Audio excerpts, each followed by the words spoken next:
Assalamu alaikum. I welcome you all in another lecture of Fluid Mechanics 1.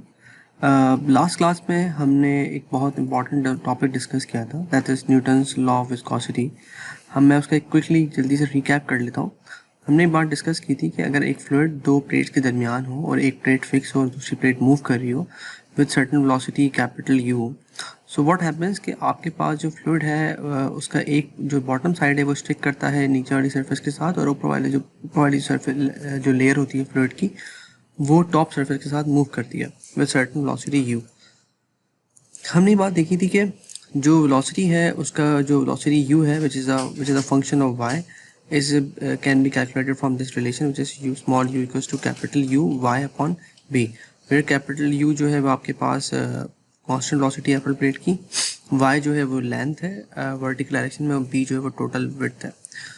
इसके बाद हमने बात देखी थी कि जो एंगल बन रहा है दैट इज डेल्टा बीटा, फिर हमने एंगल फॉर रिलेशन से यहाँ से हमने उसके परपेंडिकुलर बेस से हमने ये रिलेशन ड्राइव किया था, and then we move forward to the rate of change of strain which is delta beta upon delta T which is strain rate, और फिर हमने इसको सॉल्व करके हमने ये रिलेशन निकाला था। फर्दर मोर हमने ये बात देखी थी कि जो टॉ है the shear stress which is applied on the upper plate is a function of is related to or is proportional to the strain rate du upon dy है, and then we came up with this relation which is called Newton's law of viscosity। इसमें tau जो है आपके पास shear stress है, mu जो है viscosity है, और du upon dy is the velocity gradient along the y direction। तो इसमें हम यहाँ से आगे मूव करते हैं।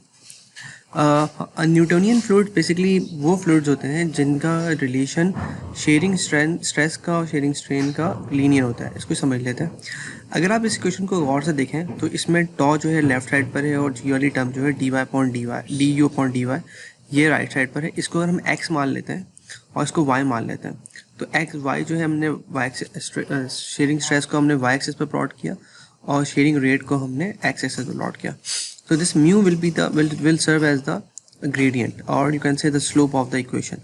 So since the y the ordinate is 0, तो ये तमाम लाइन जो है इस इक्वेशन की ओरिजिनेट कहाँ से हो रही हैं आपके ओरिजिन से स्टार्ट हो रही हैं, which means कि शेयरिंग स्ट्रेस जो है या जो फ्लूइड है वो this is a typical example of a fluid, क्योंकि आपने जब अपने स्ट्रेस फ्लो सप्लाई ही नहीं की, कोई स्ट्रेन ही क्रिएट नहीं हुआ, तो आपके पास कोई डिफॉर्मेशन भी नहीं हुई। तो यहाँ देख सकते हैं कि तमाम लाइन जो है वो लीनियर है, इन तमाम में कुछ ना कुछ स्लोप्स हैं, और जितना ज़्यादा फ्लैट स्लोप होगा उतना कम जो है उसका स्लोप है। फॉर एग्जांपल आप यहाँ देख सकते हैं कि एयर जो है उसका जो उसकी लाइन है वो फ्लैटेस्ट है इस तमाम केस में, तो इसकी विस्कोसिटी सबसे कम है बिकॉज का स्लोप कम है। बिकॉज अगर आप इस इक्वेशन को देखें, इस स्लोप को देखें, इस ग्राफ को देखें, तो इन लाइन्स का जो बेसिकली स्लोप है वो म्यू है। तो एयर का सबसे कम स्लोप है, इस मीन्स सबसे कम विस्कोसिटी एयर की है। वाटर 100 डिग्री पे उसका स्लोप कम है कंपेयर टू 160 डिग्री फ़ारेनहाइट पे, एंड क्रूड ऑयल का जो है विस्कोसिटी सबसे ज़्यादा है compare to water and air. तो this give you an idea that this is an example of this is a definition of Newtonian fluid, जिसमें आपके पास शेयरिंग स्ट्रेस और शेयरिंग स्ट्रेन का जो रिलेशन है वो लीनियर होता है। आगे चलते हैं। हमारे पास इसके अलावा भी कुछ नॉन न्यूटोनियन फ्लूइड्स होते हैं, हम उनको एक दफ़ा डिस्कस कर लेते हैं। ऑल्दो हमारे पास एक्स एक्सिस और वाई एक्सिस पर वही ग्राफ प्लॉट हुए हैं, बट जो हमारे पास लाइन्स हैं वो डिफरेंट है। जो न्यूटोनियन फ्लूइड है वो बेसिकली लीनियर है, स्ट्रेट लाइन है, जबकि शेयर थिनिंग और शेयर थिकनिंग फ्लूइड जो हैं वो दो डिफरेंट टाइप्स के नॉन न्यूटोनियन फ्लूइड्स होते हैं। शेयर थिनिंग फ्लूइड वो होते हैं जब आप उस पर फोर्स अप्लाई करते हैं, जब आप फोर्स अप्लाई करते हैं, जब फोर्स बढ़ती है तो उसकी विस्कोसिटी उसके बाद जो है कम होती है। शुरू में उसकी विस्कोसिटी ज़्यादा है। यू कैन सी कि यहाँ पे जो ग्राफ है, इस ग्राफ का जो इनिशियल पोर्शन है उसमें जो है वो स्लोप ज़्यादा है, और फिर ऐसा ऐसा ये स्लोप जो है वो कम हो रहा है, या फिर कह लें फ्लैटन हो रहा है अगर आप इसको आगे कंटिन्यू करें। तो उसका मतलब है कि इसकी एग्जाम्पल क्या, पेंट्स में इनिशियली वो थिक होते हैं, जब आप उसको जब उस पर ज़्यादा फोर्स अप्लाई करते हैं, उसमें ज़्यादा शेयरिंग स्ट्रेन होती है, तो उसके वो थिन होने शुरू हो जाते हैं। This is example of share thinning. Share thickening क्या होता है कि for example mixture of corn starch and water, जब इनिशियली वो उनकी जो विस्कोसिटी है वो कम होती है। आप यहाँ देख सकते हैं कि ये वाला पोर्शन है, शुरू वाला पोर्शन जो है इसका स्लोप कम है, और जैसे जैसे ऊपर जा रहे हैं तो स्लोप जो है वो बढ़ रहा है। एक third type of non Newton fluid कहलाते हैं बिंगम प्लास्टिक्स। बिंगम प्लास्टिक जो है वो ना सॉलिड है ना लिक्विड है, वो एक इनिशियल जो कि डेफिनेशन है आपके पास फ्लूइड की, जिसमें कि आप कोई भी फ्लूइड जो है वो थोड़ी सी भी फोर्स पर डिफॉर्म हो जाता है, और बट बिगिनर प्लास्टिक में ऐसा नहीं होता। बिगिनर प्लास्टिक में आपने एक मिनिमम एक फाइनाइट नॉन जीरो स्ट्रेस के बाद ही वो डिफॉर्मेशन होनी होती है। जब भी ये जो इसकी लाइन है वो जीरो से स्टार्ट नहीं हो रही, बल्कि ये लाइन स्टार्ट हो रही है with from a certain non zero value of sharing stress, क्योंकि आपने शेयरिंग स्ट्रेस बढ़ाई and there is no deformation in the Bingham plastic, and as soon as you reach a yield stress, तो फिर आपके पास Bingham plastic में इसकी deformation शुरू होती है। The classic example are toothpaste, आप इनिशियली दबा प्रेस करते हैं तो वो एक मिनिमम वैल्यू के बाद ही अपने आप को अपना फ्लो करता है। ठीक है, आगे चलते हैं। This is a table which is representing some physical properties of common fluids. यहाँ पे आपके पास लिक्विड्स हैं and you have gases on the bottom table. These all properties are temperature dependent. You can see as the temperature is increasing or changing, the density, specific weight, and different viscosity, surface tension, and so on and so forth are actually changing. Same goes with the air. But as you change the temperature, the densities and other properties are changing. So these tables are useful in solving problem, because you will be using these liquids or fluid, जिसकी आपके पास कोई ना कोई certain conditions पे आपको कोई property निकालनी होती है, तो आप उन टेबल्स को इस्तेमाल करके प्रॉपर्टीज निकाल सकते हैं। Moving forward, this graph actually, although it's not very clear, let me just zoom it a bit. I guess ये आपको क्लियर हो गया होगा। सो अगर आप यहाँ देखें कि यहाँ पे एक ग्राफ है जो कि जिसके वाई एक्सिस पर डायनेमिक विस्कोसिटी है, इसको हम म्यू कहते हैं, और एक्स एक्सिस पर आपके पास टेम्परेचर है। Here you go. So let's first analyze the lower part of the graph. यहाँ पे तमाम गैसेस हैं, आप ये देख सकते हैं जैसे जैसे आप टेम्परेचर बढ़ा रहे हैं जो विस्कोसिटी है वो बढ़ रही है। किस केस में? जिस केस में आपके गैसेस केस में there is a line or like the slope is increasing, right? But from the top you can, आप देख सकते हैं कि आपके पास जो लिक्विड है जिसमें आपके पास गैसोलीन, ग्लिसरीन है, ऑयल के डिफरेंट कंडीशन, डिफरेंट टाइप्स हैं, केरोसिन है, एंड डिफरेंट आपके पास डिफरेंट फ्यूल्स हैं। तो यहाँ पे विस्कोसिटी जो है वो कम हो रही है। इसका मतलब ये है कि आपके पास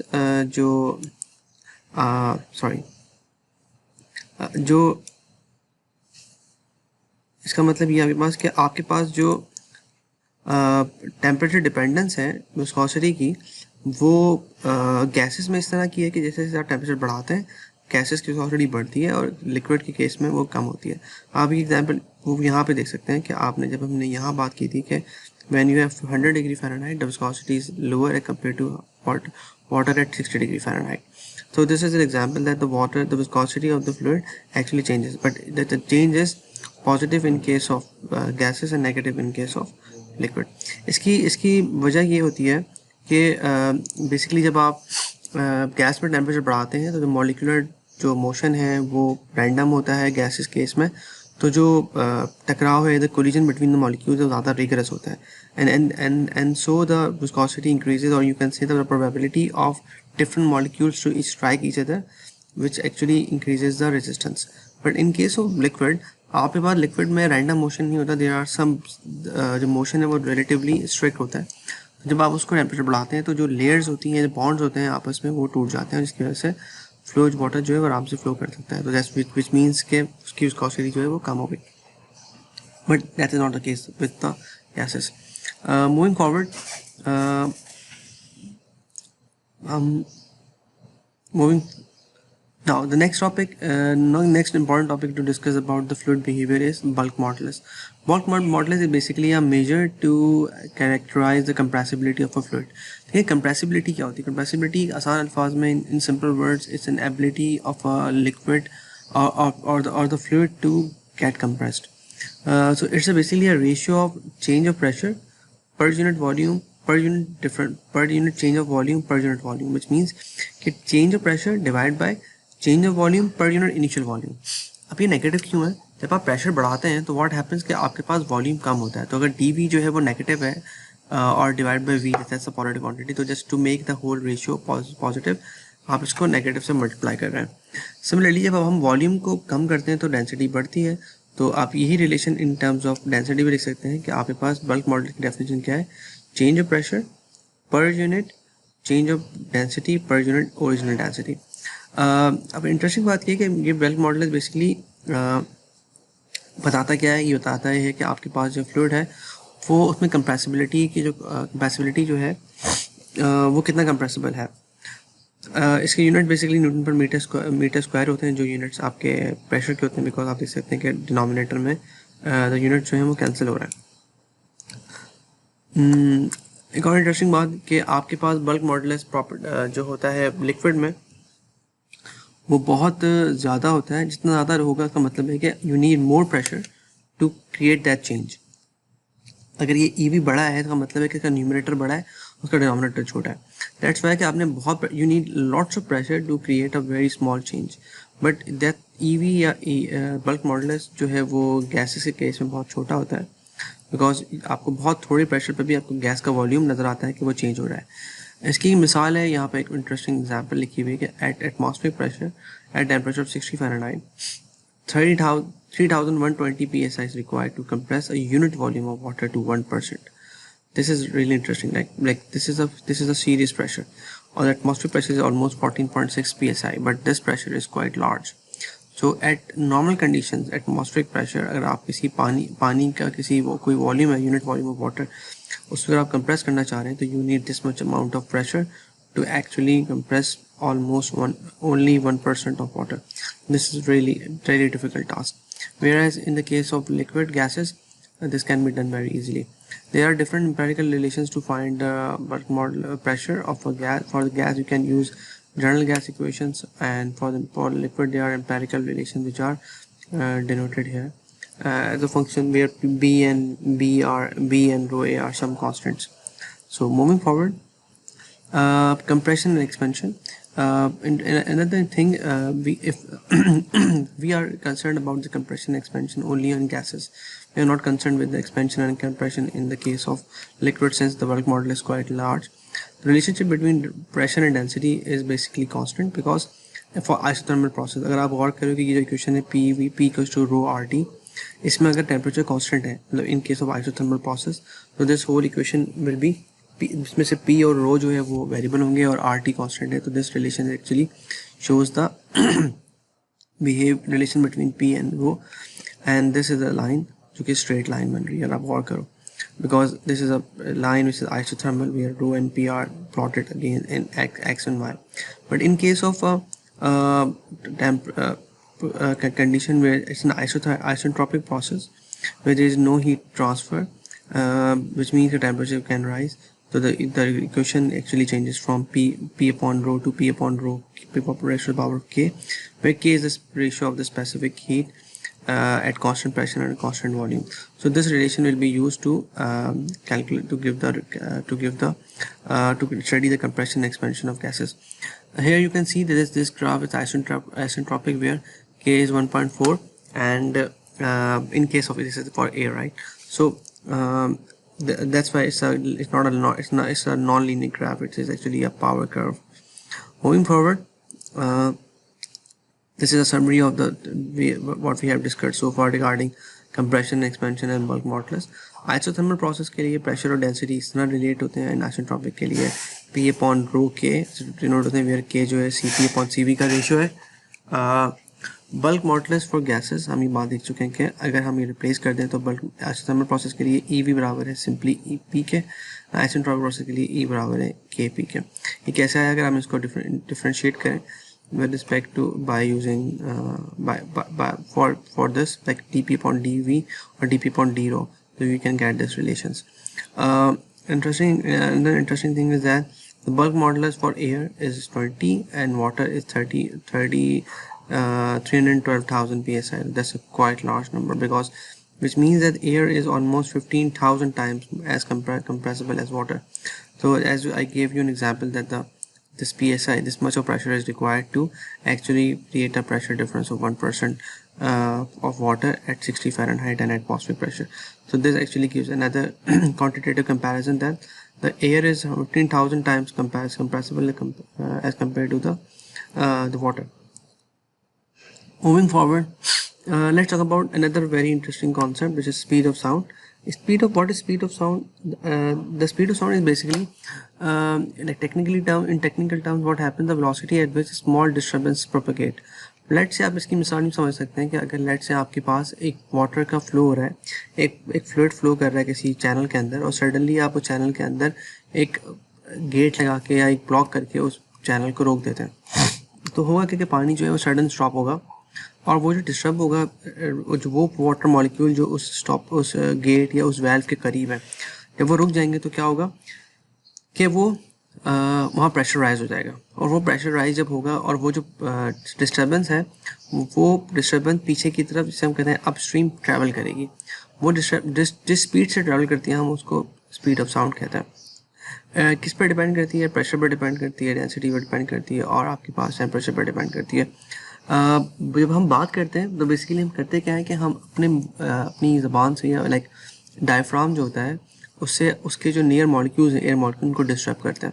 जब डिस्टर्ब करते हैं तो वो एयर मॉलिक्यूल्स डिस्टर्बेंस को प्रोपोगेट करते हैं दूसरे मॉलिक्यूल्स में, और फिर वो जाके आपके कानों तक पहुंचती है, और फिर आप उस कान के जो ड्रम्स हैं, एयर ड्रम्स, वो उसको कैच करके उससे सिग्नल ले लेते हैं। तो the speed which this disturbance travel is basically speed of sound. अब ये किस पर डिपेंड करती है? प्रेशर पर डिपेंड करती है, आपका कौन सा फ्लूइड है, और आपके पास टेम्परेचर क्या है, तो सब तमाम चीज़ इस पर डिपेंड करती है। तो the relation is basically C equals to under root of dp upon d rho, or you can have a bulk modulus and density. And for isentropic process we can use these relation to find C, which is the speed of sound. So these are concepts which you should know, that what is the definition of speed of sound in air and water, and what actually how the disturbance propagate in the fluid. Another very important topic regarding the fluid properties is vapor pressure. Vapor pressure is basically the pressure of a vapor in thermodynamic equilibrium. होता क्या है कि अगर let's say you have a beaker, यहाँ पर example है, हमारे पास एक बीकर है, जिस बीकर में कुछ फ्लूइड है, और बीकर का जो टॉप है वो बंद किया हुआ है। तो होता क्या है, व्हाट हैपेंस, द मॉलिक्यूल्स जो कि सरफेस के ऊपर हैं वो इस सरफेस को छोड़ देते हैं, और जो उनकी जो फोर्सेस होती हैं, cohesive forces between the molecules and molecule, उसको वो ओवरकम करते हैं और वो लीव करते हैं सरफेस को, और ऊपर जाके वो स्टे करते हैं, एक वेपर बनाते हैं, वेपर्स बना लेते हैं in this, for example here. अभी जो वेपर्स हैं ये इस एरिया में, इस वॉल्यूम के अंदर, वो उस वक्त तक आते रहेंगे जब तक आपके पास सैचुरेशन ना हो जाए। जब सैचुरेशन हो जाएगी तो वो प्रेशर वेपर्स जो यहाँ पे मौजूद हैं, और पानी यहाँ पर है, बिकॉज देयर विल बी मतलब till there is no space in the air to have accommodate more molecules, वो आते रहेंगे। उसके बाद ये वेपर जो है ये इस सरफेस के ऊपर कुछ प्रेशर एक्सर्ट करता है, और वो प्रेशर जो है कहलाता है वेपर प्रेशर। एवापोरेशन के केस में जो एब्सोल्यूट प्रेशर होता है वो बड़ा होता है वेपर प्रेशर के, और जैसे ही बॉइलिंग शुरू हो जाती है तो फॉर्मेशन ऑफ बबल्स, तो वेपर प्रेशर एब्सोल्यूट प्रेशर बराबर हो जाता है। यहाँ पे टेम्परेचर के स्प्रेड से भी एक प्रेशर गिवन है कि P set is basically proportional to T set. As you increase the T set, which means that the temperature at which the saturation start of the water start boiling, the pressure also increases. This is the same concept which you discuss in the thermodynamics classes. एक बहुत important phenomena जिसको हम cavitation कहते हैं उसको हम discuss कर लेते हैं। कैविटेशन होती क्या है? Cavitation is the formation and subsequent collapse of vapour bubbles in a flowing fluid liquid. हमारे पास लिक्विड जब फ्लो कर रहा होता है तो उसके अंदर due to some pressure variation छोटे छोटे बबल्स फॉर्म होते हैं, और वो बबल जब कोलैप्स करते हैं तो व्हाट होता क्या है कि वो हाई इंटेंसिटी से अपनी कुछ एनर्जी को रिलीज़ करता है। फॉर एग्जांपल दिस फिनोमेना में in the flow through the irregular narrowed portion, जो कि आपके पास लेट्स से आपके पास टर्बाइन ब्लेड्स हैं, you have narrow geometries and different machine, वहाँ पर जो फ्लो होता है तो फ्लो प्रेशर डिफरेंस की वजह से आपके पास बबल्स फॉर्म हो रहे हैं। बबल जो हैं जब वो किसी हाई प्रेशर जोन में जाके सडनली कोलैप्स करते हैं तो क्या होता है कि वो बहुत ज़्यादा स्ट्रक्चरल डैमेज करते हैं। यू कैन सी है कि यहाँ पे एक रोटर का जो स्ट्रक्चरल डैमेज हुआ हुआ है, this there is erosion at the blade. ये क्या हुआ है कि यहाँ पे बबल्स ने स्ट्राइक किया, और bubbles although they looks very like not damaging or not very threatening, but जब ये high pressure से release करते हैं energy तो यहाँ पे ये damage कर सकते हैं एक solid को, और even it's a metal rotor. Similarly, this is another example कि जहाँ पे आपके पास flow टकरा रहा है. You can see lots of examples. I can share some videos as well which explains this phenomena, that how the bubbles actually strike a surface and causes some serious damage. This concept we will discuss in fluid mechanics too when we will be studying about the pumps and turbines. Cavitation का proper phenomena हमारा discuss करेंगे, because this phenomena actually is quite important to consider while you are designing a pump, because pump में pressure differences की वजह से bubbles form हो सकते हैं और वो bubble जो है वो structural damage कर सकता है. Moving forward, हमारे पास सरफेस टेंशन एक और इंटरेस्टिंग फिनोमेना है. एक फ्लूइड का बिहेवियर है. सरफेस टेंशन बेसिकली होती क्या है? यूजुअली हमारे पास फ्लूइड के दरमियान दो डिफरेंट टाइप की फोर्सेस होती हैं. एक वो फोर्स होती है जो कि फ्लूइड विद फ्लूइड करते हैं, इसको हम कोहेसिव फोर्स कहते हैं या कोहेशन कहते हैं.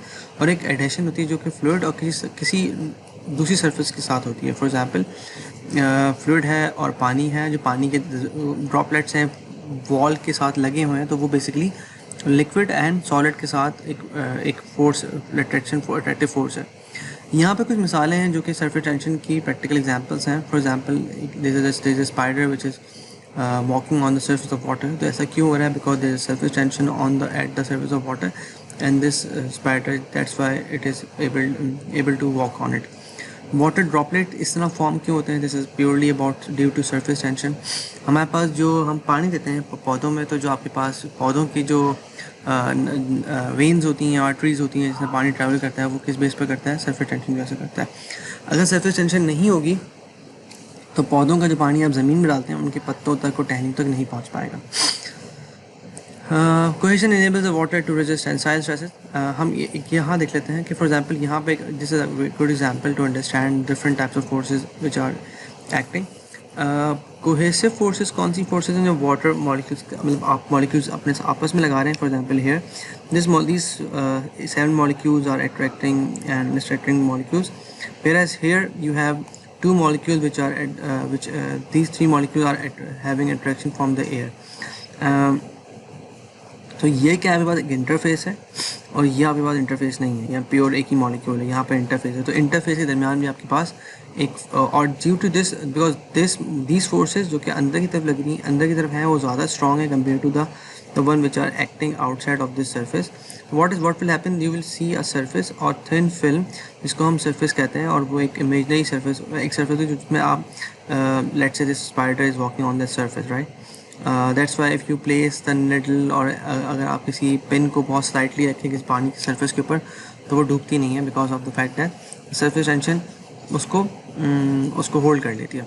हम सरफेस टेंशन इन्वर्सली प्रोपोर्शनल है किसके? टेम्परेचर के, because that's quite obvious. Because when you increase the temperature, what will happen that the cohesive forces between the molecule actually gets weaken, and that's why it actually disturb the surface tension. Surface tension का जो formula है या relation है उसको हम sigma से represent करते हैं, and it's the unit of surface tension are newton per metre. So it's a force which is distributed along the length. It depends upon the fluid and contact and temperature. There are some representative values of surface tension: water air interface and mercury air interface, which means that the surface tension is quite significant case of mercury air, whereas it is quite low compared to this mercury and water air interface. और ये बात काफ़ी clear है that mercury के surface के ऊपर आप relatively easily किसी चीज़ को भी रख सकते हैं, because it is heavier than water. यहाँ पे हम ये देखते हैं कि let's see some pressure differences across different types of bodies, water bodies. For example, if you have a liquid cylinder, okay, this is interesting. You need some imagination and visualization to understand this liquid cylinder, what liquid cylinder is. This is not a solid cylinder, it is made of liquid, although this will not keep its shape, but just hypothetically we are speaking, this is a shape, right? For example, in this case the surface tension is basically sigma, and which is distributed along the length. तो हमारे पास जो surface tension की जो value होगी, जो in terms of force, अगर हम forces को सम करते हैं, तो फोर्सेस को सम करने से हमें बात मालूम होती है कि यहाँ 2 लाइंस पे पर फोर्सेस जो है एक्ट कर रही हैं surface tension per unit length. तो the force due to surface tension will be sigma times L. Since there are 2 lines, so we will be having 2 sigma L. Now the pressure inside the cylinder will be 2 RL delta P. Delta P जो है pressure difference है between the pressure inside and outside. And RL basically क्या है? 2R basically ये length है, L जो है वो उसकी ये लेंथ है. So you can see that the pressure, the area for the pressure is 2r, which is this length, and L is this length, and delta P is the pressure difference between inside and outside, and sigma is the surface tension, L is the length. So from there you can see that the delta P, the pressure difference inside a solid liquid cylinder, is sigma upon r. Similarly, if you consider a spherical droplet, for example water droplet, this is a good example for a water droplet.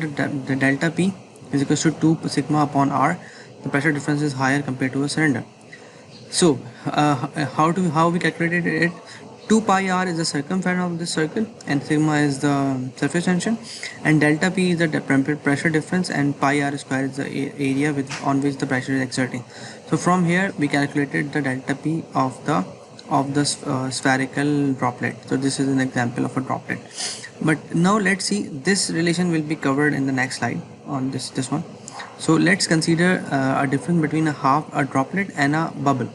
What the difference between bubble and droplet are? Bubbles are basically hollow surfaces in which there is no liquid, whereas droplet is sphere जिसके अंदर भी liquid मौजूद है. तो यहाँ पे आप गौर कर सकते हैं कि जो बबल की सरफेस होती है वहाँ पे दो सरफेसेस हैं. अगर there is a thin surface जिसमें you can say it's like a shell, right. इसमें एक सरफेस जो है वो 2 पाई r सिग्मा s है, just like the one in droplet, but one expose to the outside air and one is exposed to the inside air, right. You will be having 2 times sigma, 2 pi r sigma. So there are two forces acting on the surface, because it's a shell, right. And similarly the inside is exactly same, which is delta P times pi r square. So in case of a droplet it's 2 pi upon r, but in case of a bubble it is 4 pi upon r. So in case the bubble is twice, the pressure difference in the bubble is twice as bigger as compared to the droplet. Moving forward, another very interesting application of surface tension is capillary rise. आपने कभी कभी देखा होगा कि अगर आप किसी, for example अगर आप किसी बर्तन में या किसी वेसल में पानी है और आप उसमें स्ट्रॉ डालते हैं, तो स्ट्रॉ के अंदर पानी राइज हो जाता है. ये जो rise of water this is purely due to surface tension. What happen, you can see that there are this black lines are actually showing that straw और दिस इज और capillary, and this rise is called a capillary action. तो जो blue molecules हैं these are having attraction between them, और जो molecules इस दीवार के साथ करीब में तो वो उसको अट्रैक्ट करता है. So what will happen, you see a meniscus mean कि यहाँ पे आपके पास एक अट्रैक्शन है between the walls and the molecules. So you can see कि अगर आपके पास 2r जो है वो इसका रेडियस है इस कैपिलरी का, and the force with which the wall is attracting the molecules is 2 times 2 pi. This is the circumference, and times r with the circumference, and sigma is the surface tension, and the angle with which they are attracting with each other is theta. Similarly, the amount of force with which it is acting downwards is pi r square h, which is the volume of this fluid volume, and sigma is the specific gravity. So जो volume है, volume की वजह से जो wait है वो नीचे out पे एक्ट कर रहा है, which is pi r square h into gamma is equals to the amount of force with which the walls are attracting it, which is 2 pi r sigma cos theta. यहाँ से हम h निकाल सकते हैं. का मतलब क्या है कि अगर सरफेस टेंशन ज़्यादा है एच ज़्यादा है, अगर आर ज़्यादा है तो एच कम है. इसकी मिसाल बहुत सिंपल सी है कि अगर आप गौर करें कि अगर आप एक कैपिलरी डालते हैं, एक ट्यूब डालते हैं या स्ट्रॉ डालते हैं किसी लिक्विड के अंदर, तो अगर उस स्ट्रॉ का रेडियस छोटा है तो पानी ज़्यादा राइज करेगा, because H is the capillary rise. अगर आर ज़्यादा बड़ा है, फॉर एग्जाम्पल अगर आप एक बड़ा पाइप डाल दें पानी के अंदर, तो आप देखेंगे वो नेचुरली ऊपर राइज नहीं करेगा. सो theta is, if it is less than 90, if it is like this, it is called wetting liquids, and adhesive forces, which is the force between the liquid and the walls, is greater than the cohesive forces, and H is positive. Whereas if the non-wetting, the theta is greater than 90 in case of, for example, mercury, the adhesive forces are lesser compared to the cohesive forces. तो usually जो आपके पास वो liquid जो ज़्यादा heavy होता है, उनके अंदर आपके पास cohesive forces ज़्यादा strong होती हैं और एडहेसिव फोर्सेस वीक होती हैं. There is a graph which shows actually the relation between R and H. आप जैसे आर बढ़ाएंगे आपके पास एच जो है वो कम होना शुरू हो जाएगा. This is inversely proportional to R, right? Chapter number 1, we discuss about some basic concepts of fluid mechanics. We discuss about the viscosity, we discuss about density, specific gravity, surface tension, uh, and vapor pressure, bulk modulus, speed of sound, and we will be solving some related numericals of these topics inshallah in the coming lecture. So I hope कि आपके ये topics clear हो गए होंगे. If you have any question, please ask me. Please note down your queries and questions, and you can ask me anytime inshallah. Thank you very much for listening.